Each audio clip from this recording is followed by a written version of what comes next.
हाँ देखिए बच्चों, कल सॉलिड स्टेट में हमने पर unit cell number of particle calculate किए थे। हमने सिंपल क्यूबिक में पर यूनिट सेल एक पार्टिकल था, बीसीसी में 2 पार्टिकल थे और एफसीसी में 4 पार्टिकल थे।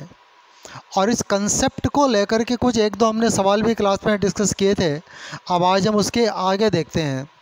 देखो, एक बड़ी इंपॉर्टेंट टर्म सॉलिड स्टेट में आती है जिसको बोलते हैं कोऑर्डिनेशन नंबर।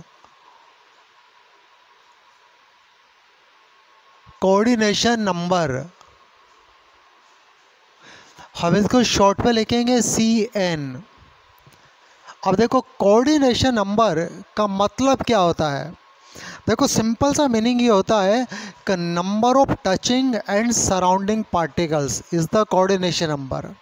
अब ये नंबर ऑफ टचिंग और सराउंडिंग पार्टिकल का मीनिंग क्या है। देखो, यदि हम 2D प्लेन में, 2 डायमेंशन प्लेन में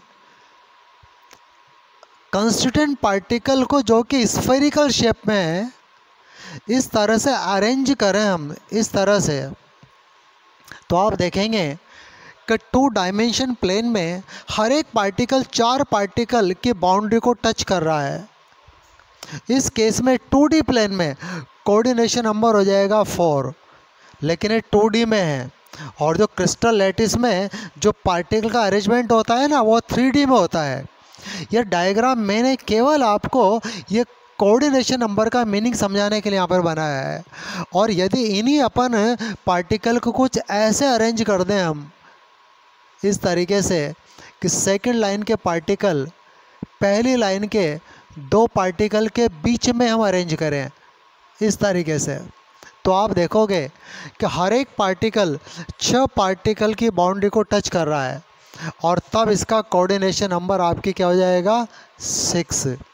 अब ये तो 2D में, अब हम समझाएंगे 3D में। खैर, डेफिनेशन दोनों में एक जैसी रहेगी, और वो डेफिनेशन क्या होगी कि number of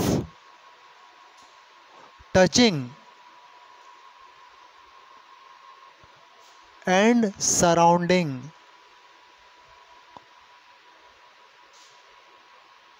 number of touching and surrounding particles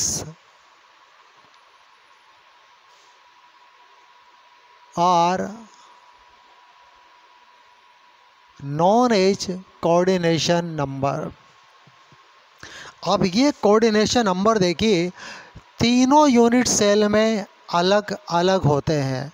simple cubic में अलग, बीसीसी में अलग और एफसीसी में अलग। अब वो कितना होता है ज़रा देखते हैं। आप देखिए, यूनिट सेल और कोऑर्डिनेशन नंबर। अब तो देखो, जो सिंपल क्यूबिक सेल होता है ना, उसमें कोऑर्डिनेशन नंबर होगा 6। अब कैसे 6 अभी देखते हैं अपन। बीसीसी में कोऑर्डिनेशन नंबर होता है 8 और एफसीसी में कोऑर्डिनेशन नंबर होता है 12। अब ये कैसे 6, ज़रा इसको समझते हैं। देखो, सिंपल क्यूबिक सेल का हम यहाँ एक डायग्राम बनाते हैं। अब हम डायग्राम तो एक सेल का बनाएंगे, लेकिन कोऑर्डिनेशन नंबर तो होल क्रिस्टल लैटिस का है। उस होल क्रिस्टल लैटिस के सबसे जो स्मॉलेस्ट ज्योमेट्रिकल यूनिट है वो सिंपल क्यूबिक यूनिट सेल है। अब सिंपल क्यूबिक में पार्टिकल केवल कॉर्नर के ऊपर होते हैं। अब ऐसी बहुत सारी यूनिट सेल एक दूसरे से सट कर के होल क्रिस्टल लैटिस फॉर्म करती है पूरा 3D में, और यहाँ भी कॉर्नर के ऊपर पार्टिकल होते हैं। अब ज़रा देखते हैं कि हर एक पार्टिकल कितने पार्टिकल की बाउंड्री को टच करेगा।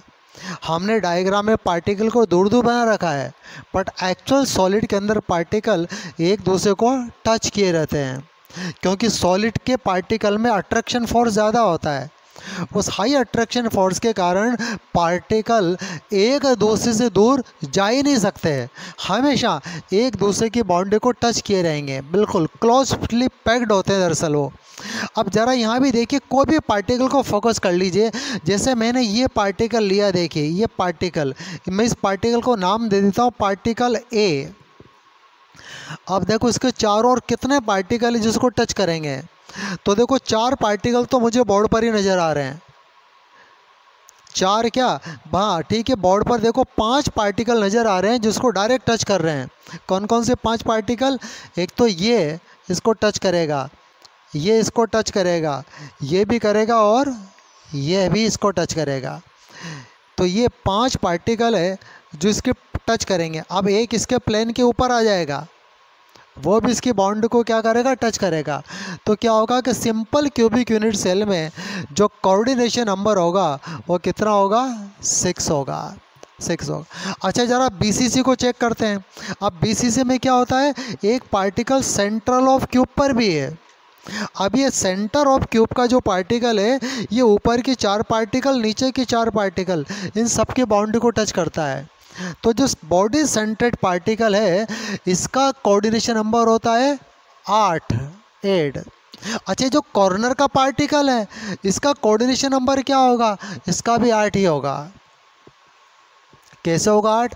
कल हमने देखा था कि हर एक कॉर्नर के चारों ओर 8 क्यूब्स होते हैं और हर एक क्यूब के सेंटर में इस तरह का एक पार्टिकल है।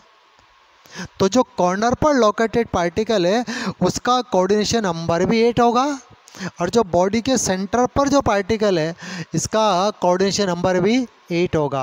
बॉडी सेंटर्ड का कोऑर्डिनेशन नंबर तो डायग्राम में दिखाई पड़ेगा, लेकिन जो कॉर्नर का पार्टिकल है इसका कोऑर्डिनेशन नंबर हमको डायग्राम में दिखाई नहीं पड़ेगा, हमको इमेजिन करके चलना पड़ेगा। क्योंकि हर एक कॉर्नर के चारों ओर इसी तरह के 8 क्यूब्स होते हैं, हर एक क्यूब के सेंटर पर इस तरह का एक पार्टिकल होता है।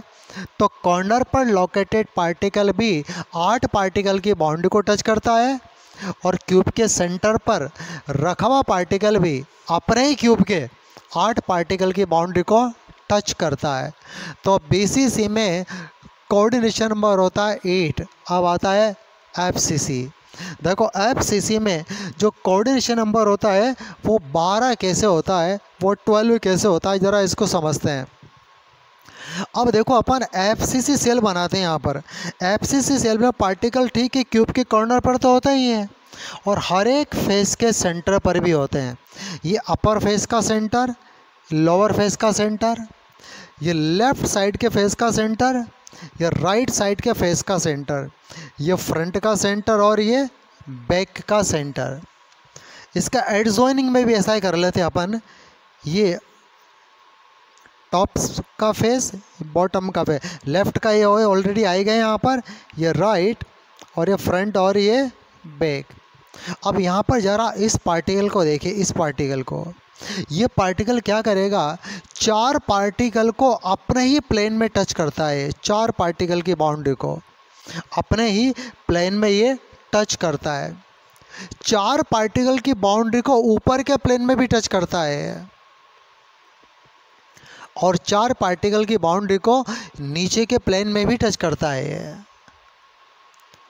और इस तरीके से हर एक पार्टिकल 12 पार्टिकल की बाउंड्री को टच करते हैं, किसमें, एफसीसी में। अब ये अपने प्लेन में 4 तो हमको नज़र आएगा, बिल्कुल नज़र आएगा, बट ऊपर के प्लेन में और नीचे के प्लेन के 4 हमको इमेजिन करके चलने पड़ेंगे। अब देखो नीचे के प्लेन के कौन से 4 पार्टिकल होंगे जिसको कि ये टच करेगा। तो देखिए ये है नीचे के प्लेन के 4 पार्टिकल, ये 4 पार्टिकल है, ये 4 पार्टिकल, इनकी बाउंड्री को भी ये टच करता है। हालांकि ये जो पार्टिकल है ना ये इधर भी टच करेगा और इधर इसको भी टच करता है। हालांकि यहाँ दिखाई नहीं देगा आपको, बस दिखाई देता है। ये ऐसे देखिए जैसे ये 2 के बीच में एक पार्टिकल रखा हुआ है ना, तो इन 2 के बीच में यहाँ पर एक पार्टिकल इस तरीके से लोकेटेड होता है, इस तरीके से। तो ये पार्टिकल, ये गोला, इस गोले को मार्क कर देता हूँ ए, ये 4 गोलों को इस अपने ही प्लेन में, और ऐसे 4 गोले इसके नीचे के प्लेन में, और ऐसे 4 गोले इसके ऊपर के प्लेन में भी होंगे। बिल्कुल इसी तरीके से यदि ऊपर के प्लेन का देखिए, यदि डायग्राम बनाएं हम, ये ऊपर के प्लेन में भी यदि हम एक यूनिट सेल बिल्कुल इसी तरीके की बना दें, देखो थोड़ा सा 3D में होने के कारण ये टॉपिक डिफ़िकल्ट हो जाता है समझने में, बट इतना कोई बहुत ज़्यादा मुश्किल भी नहीं है। ये ऊपर का हो गया देखिए। अब इसमें भी देखिए ये तो सिंपल क्यूबिक कंप्लीट हो गया, और ये आपका एफसीसी, ऊपर के फेस का सेंटर, इस फेस का सेंटर, फेस का सेंटर, और ये सेंटर और ये सेंटर। तो ये जो पार्टिकल हो गए ना, ये 4 पार्टिकल, ये 4 पार्टिकल भी इसकी बाउंड्री को टच करेंगे। अपने प्लेन में 4 पार्टिकल की बाउंड्री को टच कर रहा है, इस प्लेन में 4 पार्टिकल की बाउंड्री को टच कर रहा है। तो देखिए ये प्लेन और एक ये प्लेन है ही, और एक ये प्लेन है।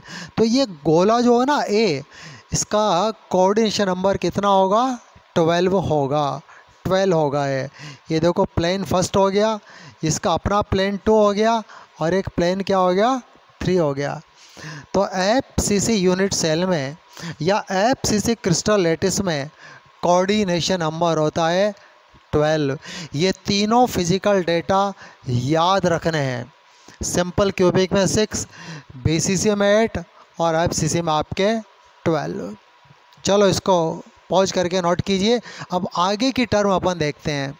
आगे की टर्म अपन देखेंगे, एक रिलेशन है कि एटॉमिक रेडियस और लेंथ ऑफ एज के बीच में रिलेशन। देखिए रिलेशन एक बड़ा इंपॉर्टेंट रिलेशन जिसके ऊपर कई बार एग्जाम में क्वेश्चन आए हैं। Relation between length of edge and radius of atom and radius of atoms. देखो लेंथ ऑफ एज का हमने सिंबल यूज में लिया है स्मॉल ए, क्योंकि क्यूबिक क्रिस्टल सिस्टम में A equal to B equal to C equal to A हमने माना है। रेडियस ऑफ एटम का सिंबल हम काम में लेंगे आर। अब आप कहेंगे साहब ये रेडियस निकालेंगे कैसे? तो देखो तीनों यूनिट सेल में यह रिलेशन अलग अलग होता है, तीनों यूनिट सेल में। सबसे पहले बात करते हैं इन सिंपल क्यूबिक यूनिट सेल। अच्छा इस रिलेशन का बेस क्या है? इस रिलेशन का बेस ये देखिए कि यदि दो स्फेयर यानी कि दो गोले डायरेक्ट एक दूसरे की बाउंड्री को टच करते हैं और दोनों गोलों के सेंटर को मिला दें, तो सेंटर को मिलाने के बाद ये जो डिस्टेंस आती है ये डिस्टेंस होगी 2r। ये भी r है और ये भी r है। अब यदि हमको यूनिट सेल में ऐसे दो गोले नज़र आ जाएं जो डायरेक्ट एक दूसरे की बाउंड्री को टच करते हैं, तो उन दो गोलों की सहायता से हम a और r का रिलेशन निकाल सकते हैं। अब ज़रा देखें कि सिंपल क्यूबिक यूनिट सेल में वो कौन से दो गोले हैं जो सीधे एक दूसरे की बाउंड्री को टच करते हैं। उन जो गोलों को अपन खोजते हैं, ज़रा देखिए। अगेन हम सिंपल क्यूबिक यूनिट सेल बनाते हैं। अब देखो क्या होता है कि यूनिट सेल में तो हम पार्टिकल को थोड़ा दूर दूर ही बनाते हैं, बट एक्चुअल सॉलिड में ये पार्टिकल बिल्कुल भी दूर दूर नहीं होते हैं। तो मैं आपको बता दूं, सिंपल क्यूबिक में जो पार्टिकल कॉर्नर के ऊपर होते हैं वो डायरेक्ट एक दूसरे की बाउंड्री को टच करते हैं। आप कहेंगे साहब कैसे टच करते हैं? भाई डायग्राम में देख लो, इस तरीके से यहाँ भी आपके पार्टिकल है और ये ऐसे टच करते हैं। कहने का मतलब ये कि चार गोले एक ही प्लेन में हैं और ऐसे चार गोले ठीक इनके ऊपर रखे हुए हैं। ये चार बॉल्स हैं, उनको ऐसे रख दो और ठीक इनके ऊपर बॉल के ऊपर बॉल रखते हुए सटाते हुए चार बॉल और रख दो, तो 8 बॉल्स हो गए। उन 8 बॉल के सेंटर को मिलाओ तो क्या बनेगा? क्यूब। वो होगी क्यूबिक यूनिट सेल। तो सिंपल क्यूबिक में क्या होता है, ये सारे गोले एक दूसरे को टच करते हैं। अब देखो यहाँ से यहाँ तक की डिस्टेंस तो r हो गई, यहाँ से यहाँ तक की डिस्टेंस भी r हो गई। अब पूरी की पूरी जो डिस्टेंस हो गई ना, ये 2r हो गई और ये 2r किसके बराबर है? यहाँ पर लेंथ ऑफ h के बराबर है। तो 2r इक्वल टू a। तो इन सिंपल क्यूबिक यूनिट सेल में क्या होगा, देखिए कि 2r equal to length of edge है, लेंथ ऑफ एज है, यानी कि 2r इक्वल टू ए, यानी कि r equal to a by 2। ये रिलेशन है एटॉमिक रेडियस और लेंथ ऑफ एच के बीच में। एक चीज़ और देखते हैं कि minimum distance between two particles वो कितनी होगी। अब देखो ये मिनिमम डिस्टेंस का क्या मतलब है। देखो जो पार्टिकल डायरेक्ट एक दूसरे की बाउंड्री को टच कर रहे हैं उनके बीच के डिस्टेंस ही मिनिमम डिस्टेंस होती है। यानी कि ये मिनिमम डिस्टेंस है, ये मिनिमम डिस्टेंस है, ये भी मिनिमम है और ये भी मिनिमम है, लेकिन ये मिनिमम नहीं है क्योंकि फेस डायगोनल के पार्टिकल एक दूसरे की बाउंड्री को टच नहीं कर रहे। तो डायरेक्ट टचिंग पार्टिकल के बीच की जो डिस्टेंस है वो होगी मिनिमम डिस्टेंस, और वो एफसीसी में 2r के बराबर होती है। तो मिनिमम डिस्टेंस कितनी होती है 2r, और ये 2r किसके बराबर है a, यानी कि लेंथ ऑफ एज दो पार्टिकल के बीच की मिनिमम डिस्टेंस भी है। ये आपके सिंपल क्यूबिक यूनिट सेल की बात हो गई। अब हम देखते हैं बीसीसी यूनिट सेल में क्या होता है। देखिए नंबर 2 इन बीसीसी यूनिट सेल। अब जरा ये देखें कब बीसीसी सेल में कौन से पार्टिकल डायरेक्ट टच करते हैं।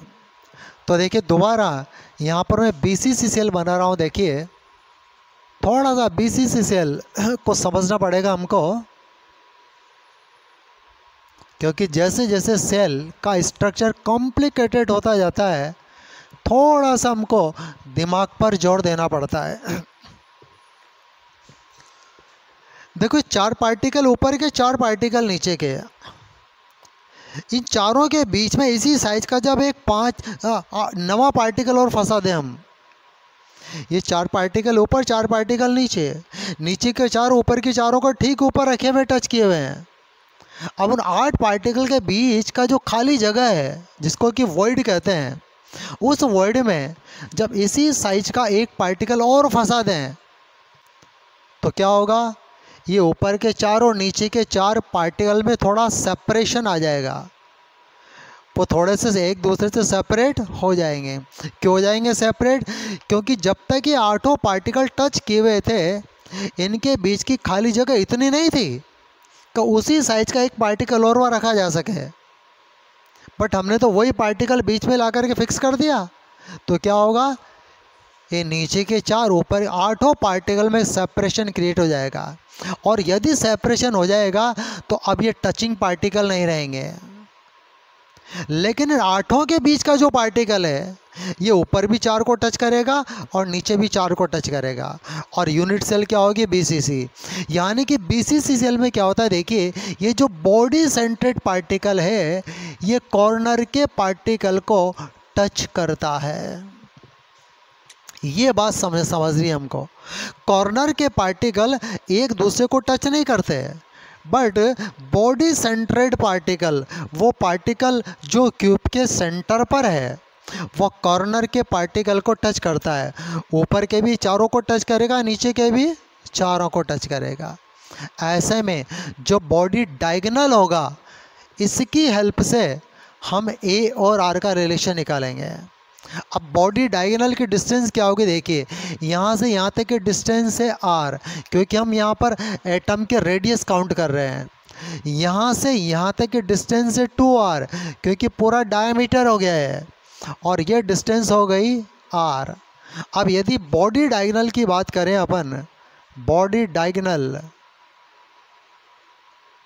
तो भाई कितना हो जाएगा कि r plus 2r is equal to r, 2r plus r is equal to 4r।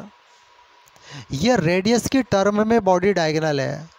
अच्छा, लेंथ ऑफ एज की टर्म में बॉडी डायगोनल कितना होता है, √3 है, √3 है। ये जो डिस्टेंस है जिसको कि बॉडी डायगोनल कहा जा रहा है भाई, ये √3a भी है। यानी कि 4r इक्वल टू क्या हो जाएगा, √3a। अब ये कैसे √3 है, हम प्रीवियस लेक्चर्स में हम इसको समझ चुके हैं, कैलकुलेट भी कर चुके हैं, बट एक रिलेशन तो हमारे पास आ ही गया कि 4r इक्वल टू √3a और r इक्वल टू आ जाएगा √3a डिवाइडेड बाई 4। ये रिलेशन है BCC के लिए, r और a में, लेंथ ऑफ एज और एटॉमिक रेडियस के बीच में। अच्छा, यहाँ भी मिनिमम डिस्टेंस निकालते हैं, ज़रा देखिए मिनिमम डिस्टेंस। अब ये मिनिमम डिस्टेंस r की टर्म में तो 2r ही आएगी, दो गोलों के बीच की मिनिमम डिस्टेंस है, यानी कि ये और ये जो डिस्टेंस है ये मिनिमम डिस्टेंस है, तो r की टर्म में तो 2r ही आएगी ये। बट ये जो 2r है किसके बराबर है भाई, ये बॉडी डायगोनल का आधा है। अब पूरा बॉडी डायगोनल तो आपके √3 है और उसका आधा क्या हो जाएगा, √3a डिवाइडेड बाई 2। और वैसे भी आप 4 के 2 टुकड़े कर लो, 2 × 2, एक टुकड़ा इधर ले लो तो 2r आ जाएगा और बचेगा आपका √3a/2। ये मिनिमम डिस्टेंस है किसकी, BCC यूनिट सेल की। चलो यहाँ पर इस दोनों को नोट कीजिए। अब बात करते हैं FCC यूनिट सेल की। अब देखिए इसी में नंबर 3 की बात करते हैं, इन FCC यूनिट सेल। अब इसको यहाँ पर देखिए इरेज करते हैं। अब FCC सेल के अंदर सीधे टच करने वाले पार्टिकल खोजते हैं, देखिए कौन से पार्टिकल होंगे। तो देखो FCC सेल में क्या होता है, देखिए जो पार्टिकल फेस के सेंटर पर होता है, ध्यान दीजिए इधर,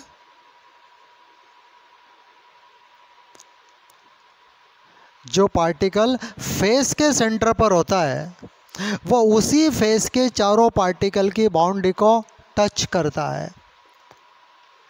देखिए ये वाला फेस ले लेते, समझ में आएगा। ये फ्रंट वाला फेस ले लेते, इस फेस को ले, इसके कॉर्नर के ऊपर पार्टिकल है और एक पार्टिकल इसके सेंटर फेस के सेंटर पर भी है। तो ये पांचों पार्टिकल की साइज एक जैसी है, डायग्राम में अलग अलग बनेगी बट एक जैसी होती है एक्चुअल में। तो यहाँ पर फेस के सेंटर में जो पार्टिकल है वह उसी फेस के चारों कॉर्नर के पार्टिकल की बाउंड्री को टच करेगा और इसी से A और R का रिलेशन निकलेगा। और यहाँ पर ये हो गया फेस डायगोनल। अब ये बॉडी डायगोनल नहीं है, फेस डायगोनल है और फेस डायगोनल के डिस्टेंस R + 2R + R यानी कि 4R हो गई। बस यहाँ से कैलकुलेट करेंगे अपन, तो देखिए फेस डायगोनल कितना हो गया, 4R, R + 2R, R = 4R। और इसी फेस डायगोनल को हमने एक ही टर्म में पहले निकाला हुआ है यूजिंग द पाइथागोरस थ्योरम, और वो क्या टर्म आई थी, √2a, √2a। तो 4R = √2a। और इस तरीके से देखो R = आ जाता है √2a डिवाइडेड बाई 4। थोड़ा इसको सोल्व कर लेते हैं, देखिए बाई √2a, ये 4 के 2 टुकड़े कर लेते हैं, 2 × 2। अब एक 2 को भी हम दो तरीके से लिखते हैं, √2 × 2। तो √2 से √2 कैंसिल हो गया, तो आपके क्या बचे यहाँ पर, a/2 √2। तो A और R का रिलेशन ये निकला आपका FCC में, a/2 √2 ये। और यहाँ भी जब आप मिनिमम डिस्टेंस निकालेंगे, मिनिमम डिस्टेंस, तो ये मिनिमम डिस्टेंस R की टर्म में तो 2R आएगी और A की टर्म में फेस डायगोनल का आधा आएगा, half of the face diagonal, ठीक है ना। 2 को इधर ले लिया और फेस डायगोनल का हाफ कितना होगा, देखिए √2a डिवाइडेड बाई 2, ऐसे भी कर सकते हो, या a डिवाइडेड बाई √2 भी लिख सकते हो इसी को। ये a डिवाइडेड बाई √2 भी लिख सकते हो। ये मिनिमम डिस्टेंस है। और ये 3 इम्पॉर्टेंट कैलकुलेशंस है। हमने क्या क्या निकाला? एक तो कोऑर्डिनेशन नंबर निकाला तीनों यूनिट सेल के लिए, एक ए और आर में रिलेशन निकाला तीनों यूनिट सेल के लिए, सिंपल क्यूबिक, बीसीसी और एफसीसी। अब इसके ऊपर देखिए कुछ छोटे छोटे सवाल, कुछ छोटे छोटे न्यूमेरिकल्स अपन यहाँ देखते हैं। बड़े आसान से सवाल इसमें देखिए बनते हैं। जैसे कि एक सवाल है, इसको नोट कर लीजिए पॉज करके, फिर आगे कोई न्यूमेरिकल इसमें डिस्कस करते हैं।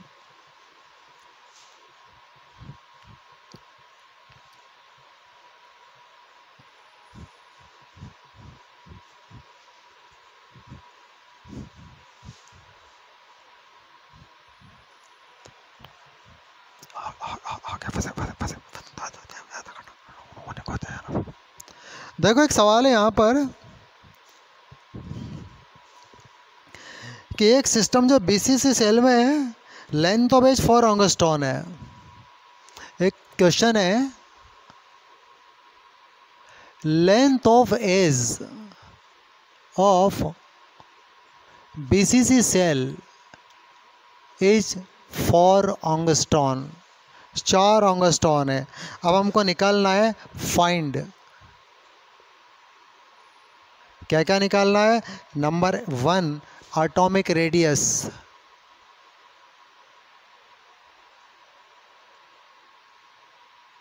Number 2 minimum distance, minimum distance,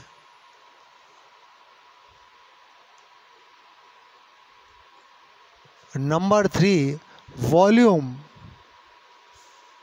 of unit cell. अब सवाल में क्या लिखा हुआ है कि length of edge of BCC cell 4 angstrom. अब जो भी काम में लेंगे 4 बीसीसी सेल के लिए काम में लेंगे भाई, ए इजिकल टू 4 एंगस्ट्रॉम है। अब बीसीसी सेल के लिए जरा देखिए, 4 बीसीसी सेल, बीसीसी सेल के लिए ए और आर का रिलेशन है r is equal to √3 a divided by 4। A question में कितना गिवन है? 4 एंगस्ट्रॉम। तो ए की जगह लिख दीजिए 4 एंगस्ट्रॉम, √3 × 4 अपॉन 4। भाई 4 से 4 कैंसिल हो गया, √3 की वैल्यू होती है 1.732 एंगस्ट्रॉम। ये एंगस्ट्रॉम में रेडियस ऑफ एटम आ गई आपके। नंबर 2 मिनिमम डिस्टेंस,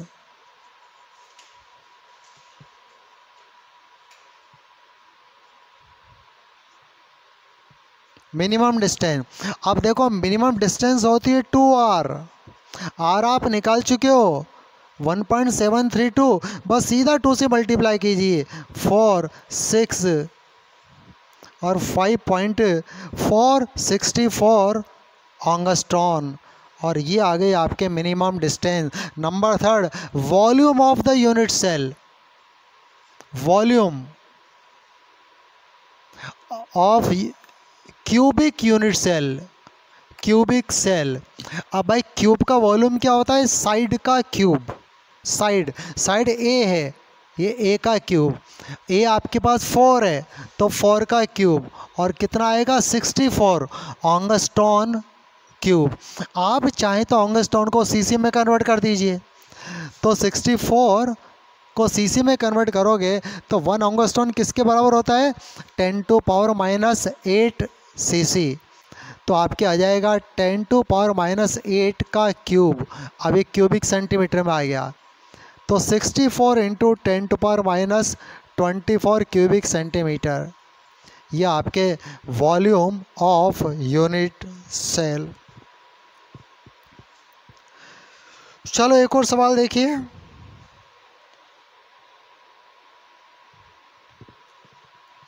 देखो एक और क्वेश्चन इसी तरीके का हम सॉल्व करते हैं। मेटल फॉर्म एफसीसी लैटिस, एक मेटल है फॉर्म एफसीसी लैटिस, एक मेटल FCC लैटिस को फॉर्म कर रहा है। एटॉमिक रेडियस √2 एंगस्ट्रॉन है। Atomic radius is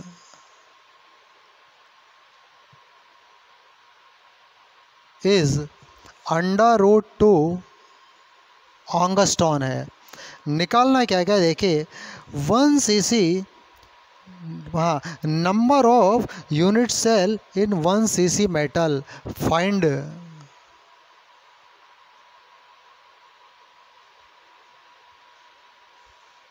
number of unit cell in 1 cc metal, कि भाई 1 cc मेटल में कितनी यूनिट सेल्स होंगी।